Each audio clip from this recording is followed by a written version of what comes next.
You wake up tired, but not physically tired. It's a different kind of exhaustion.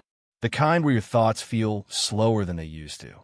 Where focusing on one thing for more than a few minutes feels strangely painful. You reread the same sentence 3 times. You open apps without knowing why. You forget what you were about to do while doing it. And somewhere in the background, a quiet fear starts forming. What if I'm becoming less intelligent?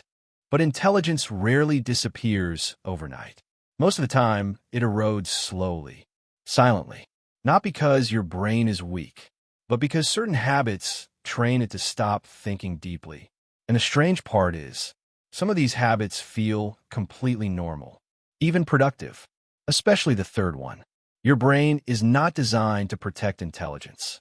It's designed to conserve energy. From a neuroscience perspective, thinking deeply is expensive. The prefrontal cortex, the part responsible for reasoning, decision-making, and focus, burns a huge amount of energy when active. So the brain constantly searches for shortcuts, habits, patterns, automatic loops. And once a behavior becomes automatic, the brain stops questioning it. That's where the danger begins.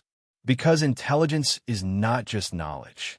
It's the ability to stay mentally flexible, to tolerate complexity, to sit with confusion long enough for understanding to form. And some daily habits slowly destroy that ability without you noticing. The first habit is constant mental noise. Not noise outside you, noise inside you. A podcast while eating, music while working, scrolling while watching something else. Notifications every few minutes. Your brain never gets silence anymore. At first, this feels harmless, even comforting. But cognitive science shows something important. The brain consolidates memory and insight during moments of stillness, not stimulation. When your mind wanders quietly, a network called the default mode network becomes active. This network helps connect ideas, process emotions, and build self-awareness. It's part of why your best thoughts often appear in the shower or during a quiet walk. But constant stimulation interrupts this process. Your brain becomes reactive instead of reflective, like muddy water that never gets the chance to settle. Over time, this changes how you think. You become less patient with difficult ideas, less capable of sustained attention, more dependent on external stimulation just to feel mentally engaged. And the scary part is, you stop noticing the silence you lost. A person sitting alone with their thoughts now feels uncomfortable, almost threatening, because silence forces you to meet your own mind without distraction. And many people haven't done that in years. The second habit is consuming information without struggle.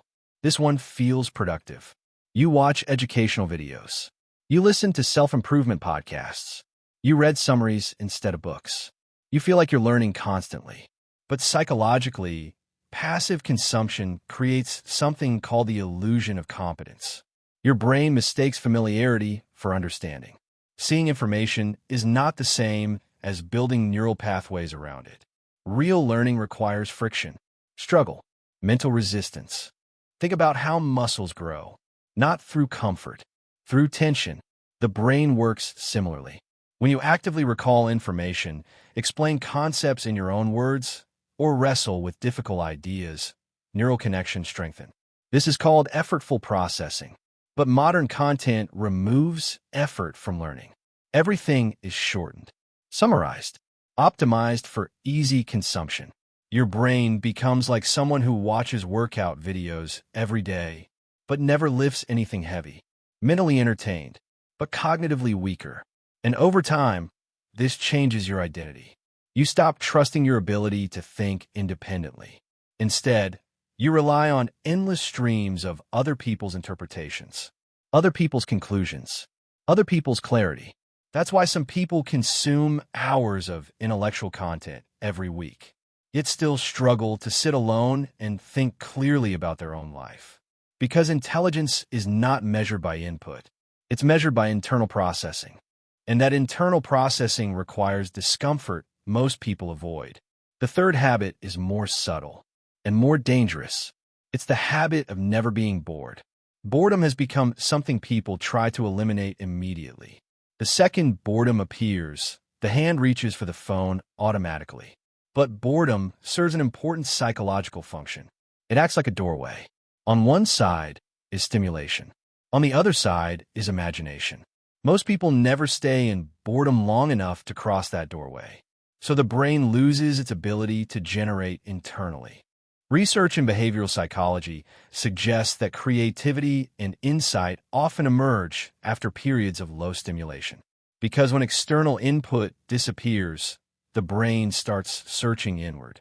It begins making unexpected associations, connecting old memories with new ideas. But if boredom is interrupted instantly, the search never begins. Imagine your mind like a deep ocean. Surface waves are distractions, thoughts, notifications, noise. But deeper understanding exists lower down. And boredom is what allows the surface to calm enough for depth to become visible. Without boredom, thinking stays shallow, fussed, fragmented. Your attention span shrinks because your dopamine system adapts to constant novelty. Simple things start feeling unbearably slow. Reading becomes harder. Long conversations feel draining. Deep work feels almost impossible. Not because your IQ disappeared, but because your brain was conditioned to expect stimulation every few seconds. This is why many intelligent people feel mentally weaker than they used to. Their minds are overloaded, but undertrained. So how do you reverse this? Not with hacks, not with productivity obsession, but by retraining the brain to tolerate depth again. The first principle is deliberate silence. Not forever, just small moments. Walk without audio sometimes. Eat one meal without scrolling. Sit for 10 minutes without input. This works because it reactivates reflective brain networks that constant stimulation suppresses. At first, your mind may feel restless. That's normal.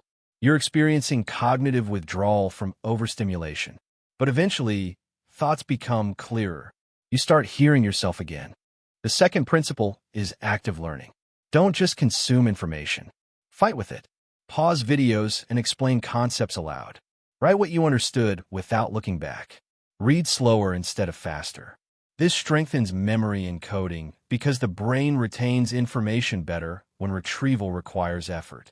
For example, instead of watching 10 productivity videos in one night, watch one, then close everything and try applying one idea the next morning. Depth beats volume. Always.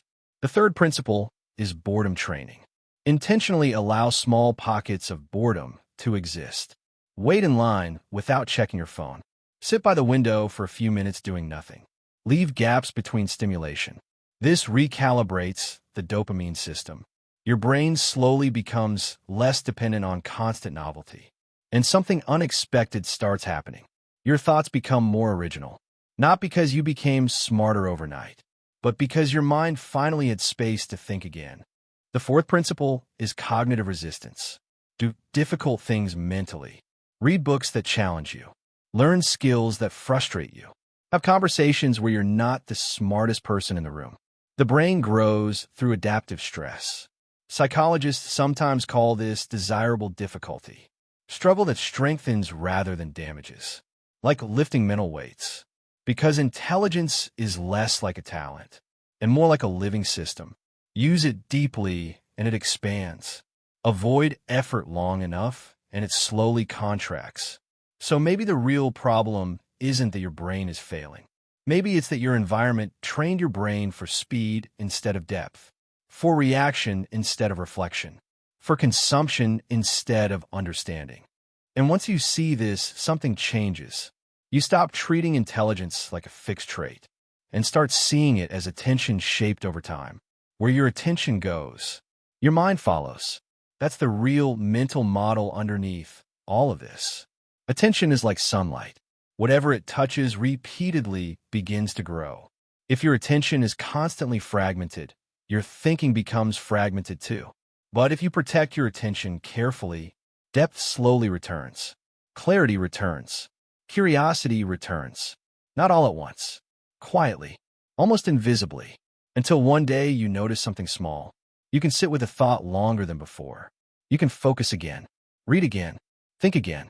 And maybe intelligence was never disappearing. Maybe your mind was simply exhausted from living at the surface for too long. Because the human brain is incredibly adaptive.